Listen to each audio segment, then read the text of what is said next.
Safe ആണ് എന്നൊക്കെ Qatar മിനിസ്ട്രിയുടെ മെസ്സേജും കാര്യങ്ങളൊക്കെ വന്നു. ഇപ്പൊ ഒരു അഹങ്കാരം എന്റെ മനസ്സിലുണ്ട് കേട്ടോ. കാരണം നമുക്ക് എന്തെങ്കിലും സംഭവിച്ചാൽ വിളിച്ചു നോക്കാൻ ആൾക്കാരുണ്ടല്ലോ, എല്ലാവരും മനസ്സിലുണ്ടാവും. പക്ഷെ ഈ 24 മണിക്കൂറായിട്ട് നമുക്ക് എത്ര ആൾക്കാർ വിളിച്ചു നോക്കി?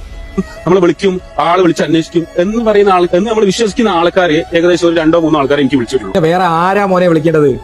നമ്മളെ സുഹൃത്ത് അസ്ലമിന്റെ വീഡിയോ ആയിരുന്നു. അസ്ലം പറഞ്ഞൊരു പോയിന്റ് ഉണ്ട്, വളരെ ആഴത്തിൽ ചിന്തിക്കേണ്ട ഒരു കാര്യമാണ്. ഒരു വലിയൊരു അപകട നിലയിൽ ഒരാൾ നിൽക്കുമ്പോൾ അവരുടെ മനസ്സിൽ ആദ്യം ഓടിയെത്തുക നമ്മളെ പ്രിയപ്പെട്ട വേണ്ടപ്പെട്ട ഒരുപാട് പേര് ഇപ്പോൾ വിളിച്ച് അന്വേഷിക്കുന്നു. തീർച്ചയായിട്ടും നിന്റെ ഭാര്യ വിളിക്കും, നിന്റെ ഉമ്മ വിളിക്കും, നിന്റെ വാപ്പ വിളിക്കും, നിന്റെ മക്കൾ വിളിക്കും, അല്ലാതെ വേറെ ഒരുത്തരം വിളിക്കില്ല. കാര്യം എന്താണെന്ന് വെച്ചാൽ പണ്ട് കാലത്തെ ഗൾഫുകാരന്മാരെ ഒരു കത്ത് എഴുതിയാൽ മാത്രമേ അറിയാൻ പറ്റുള്ളൂ അവൻ എന്താണ് അവിടെ സംഭവിക്കുന്നത്, അവൻ ജീവനോടെ ഉണ്ടോ ഇല്ല എന്നുള്ളത്. പക്ഷെ ഇന്നത്തെ കാലഘട്ടം അതല്ല. ഇന്നത്തെ കാലഘട്ടത്തിൽ ഇരുന്നു കൊണ്ട് മൊബൈലിൽ നോക്കി വിളിക്കാവുന്ന എല്ലാ സൗകര്യങ്ങളും ഉണ്ട്. പക്ഷെ എന്നിരുന്നാലും നമ്മുടെ നാട്ടിലുള്ള ചിലർക്കൊരു മനോഭാവമുണ്ട്, അവൻ ഗൾഫിലല്ലേ നിൽക്കുന്നത്, അവൻ വിളിക്കും, നമ്മളെ വിളിച്ചാൽ ഭയങ്കര പൈസയാവും എന്നൊക്കെ ചിന്തിക്കുന്ന ആളുകളുണ്ട്. ഇവിടെ നിമിഷ നേരം കൊണ്ട് വിളിക്കാം. എന്തുകൊണ്ട് ഗൾഫിലിരിക്കുന്ന ആൾക്കാർ തന്നെ നാട്ടിൽ വിളിക്കണം? നിങ്ങൾക്ക് വിളിച്ചൂടെ? വാട്സപ്പ് ഉണ്ട്, ബോട്ടിമുണ്ട്, ഒരുപാട് സൗകര്യങ്ങളില്ലേ? അപ്പോൾ ഗൾഫുകാരനായിരുന്നാലും അവനും മനുഷ്യൻ തന്നെയാണ്. ഇസ്ലാമേ, നിന്നെപ്പോലുള്ള ഒരുപാട് പ്രവാസികൾ അനുഭവിക്കുന്ന ഒരു കാര്യം തന്നെയാണ്. ആരെയും നോക്കണ്ട, ആരും വിളിക്കൂല.